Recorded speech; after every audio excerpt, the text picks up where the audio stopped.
Good morning friends. आज के daily current affairs programme में हम आपका स्वागत करते हैं। जैसा कि आप लोग जानते हैं कि वीडियो के अंत में एक अभ्यास प्रश्न की चर्चा की गई है, इसलिए कृपया वीडियो को अंत तक देखें। और अगर आपको ये वीडियो अच्छी लगती है तो कृपया लाइक करें, शेयर करें और सब्सक्राइब करना ना भूलें। दोस्तों, आज है 23 सितंबर और आज के करंट अफेयर्स से जितने भी बहुविकल्पीय प्रश्न बन सकते हैं उन सभी की हम इस वीडियो में चर्चा करेंगे। तो आइए सबसे पहले देखते हैं पिछले सेशन के अभ्यास प्रश्न को। हाल ही में शून्य उत्सर्जन दिवस कब मनाया गया है? 21 सितंबर, बी 22 सितंबर, सी 20 सितंबर, डी 18 सितंबर। तो इस प्रश्न का उत्तर पिछले सेशन में केशव के द्वारा सही दिया गया था। हर वर्ष 21 सितंबर को शून्य उत्सर्जन दिवस इस वर्ष मनाया गया।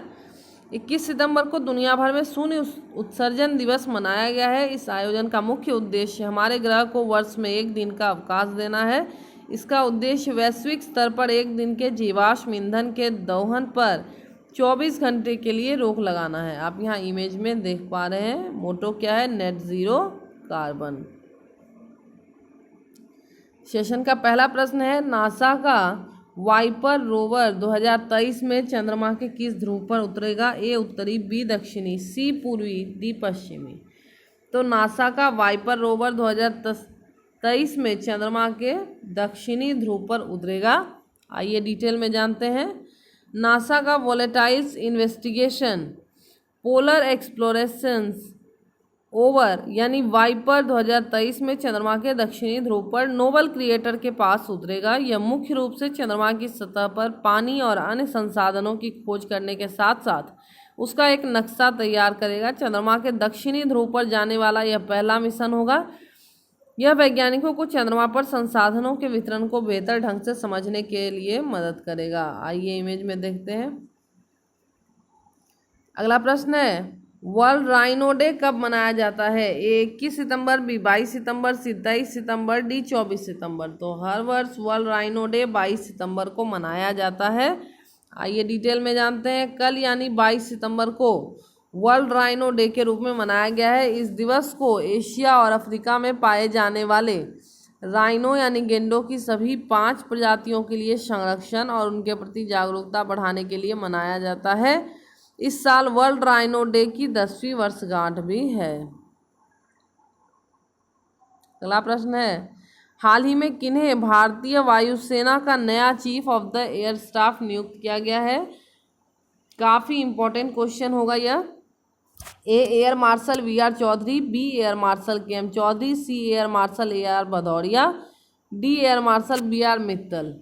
जो ऑप्शन ए है air marshal V R Chaudhary, इन्हें ही हाल ही में वायुसेना का नया chief of the air staff नियुक्त किया गया है। आइए डिटेल में जानते हैं। Air marshal V R Chaudhary को भारतीय वायुसेना का नया chief of the air staff नियुक्त किया गया है। वे इस माह 23 सितंबर, यहाँ वे से अर्थ है के एस भदौरिया जी से, वे इस माह 30 सितंबर को सेवानिवृत्त हो रहे हैं। वह वर्तमान chief of the air staff air marshal R के एस भदौरिया की जगह लेंगे। यानी जो वी आर चौधरी हैं वो किनकी जगह लेंगे? के एस भदौरिया जी की। और के एस भदौरिया ये 30 सितंबर को क्या हो रहे हैं? रिटायर्ड हो रहे हैं। उन्होंने भारतीय वायुसेना की पूर्वी कमान के सीनियर एयर स्टाफ ऑफिसर के रूप में भी कार्य किया है। आइए इमेज में देखते हैं वी एस चौधरी को। अगला प्रश्न है, हाल में मानक प्राधिकरण की नई रिपोर्ट सुरक्षा सूचक 2021 को जारी किया गया है। वह रिपोर्ट का कौन सा संस्करण है? ए दूसरा, बी तीसरा, सी चौथा, डी पांचवा। तो यह खाद्य सुरक्षा सूचक 2021 रिपोर्ट का तीसरा संस्करण है। आइए डिटेल में जानते हैं। केंद्रीय स्वास्थ्य मंत्री मनसुख मंडाविया ने भारतीय खाद्य सुरक्षा एवं मानक प्राधिकरण की नई रिपोर्ट खाद्य सुरक्षा सूचक 2021 को जारी किया है। यह रिपोर्ट का तीसरा संस्करण है। यह सूचना संपूर्ण देश में खाद्य सुरक्षा के मानकों को मानने का प्रयास करता है। यहाँ आप देख सकते हैं FSSAI का टैग का फुल फॉर्म क्या है? Food safety and standards authority of India.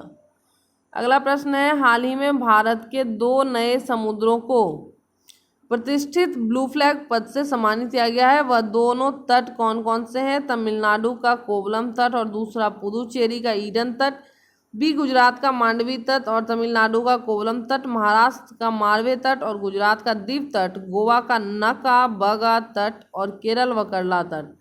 इसका सही उत्तर है तमिलनाडु का कोवलम और दूसरा पुदुचेरी का ईडन तट। दोनों ही को हाल ही में ब्लू फ्लैग पद से सम्मानित किया गया है। आइए डिटेल में जानते हैं। हाल ही में भारत के 2 नए समुद्र तटों को प्रतिष्ठित ब्लू फ्लैग से सम्मानित किया गया है। पहला तमिलनाडु का कोवलम तट और दूसरा पुडुचेरी का ईडन तट। ब्लू फ्लैग समुद्रों को दुनिया का सबसे साफ समुद्र तट माना जाता है। बता दें कि ब्लू फ्लैग एक विश्व स्तरीय मान्यता प्राप्त इकोटेक है। यहाँ डेनमार्क के फाउंडेशन और एनवायरनमेंट एजुकेशन संस्था द्वारा जारी किया जाता है। अगला प्रश्न है, हाल ही में विश्व बैंक ने अपनी कौन सी रिपोर्ट को रद्द कर दिया है? A world development bank, B doing business report, C कोविड-19 रिपोर्ट, डी साक्षरता दर रिपोर्ट। तो इसका सही उत्तर है option B doing business report. हाल ही में विश्व बैंक ने अपने डूइंग बिजनेस रिपोर्ट को रद्द कर दिया गया। आइए डिटेल में जानते हैं। हाल ही में विश्व बैंक ने अपने डूइंग बिजनेस रिपोर्ट को रद्द कर दिया गया है। इस रिपोर्ट में ease of doing business index पर देशों की प्रभावशाली वार्षिक रैंकिंग का प्रकाशन होता है। विश्व बैंक ने 2018 और 2020 में डूइंग बिजनेस पर डाटा अधिनियमताओं की सूचना मिलने के बाद अपनी अगली डूइंग बिजनेस रिपोर्ट को रोक दिया है।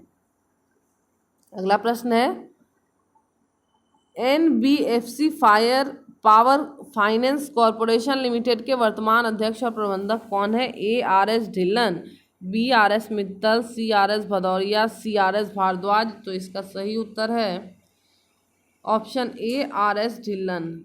हाल ही में RS ढिल्लन को NBFC power finance corporation limited के वर्तमान अध्यक्ष नियुक्त किया गया है। हाल ही में अग्रणी बिजली क्षेत्र NBFC power finance corporation limited ने सफलतापूर्वक अपना पहला यूरो ग्रीन बॉन्ड जारी किया है।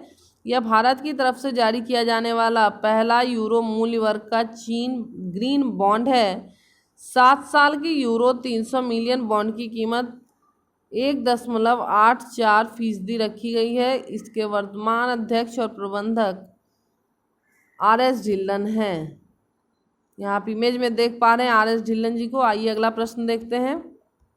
हाल ही में पेट्रोलियम और विस्फोटक सुरक्षा संगठन ने रसायन के भंडार के लिए लाइसेंस की वैधता को 3 से बढ़ाकर कितना वर्ष कर दिया गया है? 5 वर्ष, 7 वर्ष, 9 वर्ष, 10 वर्ष।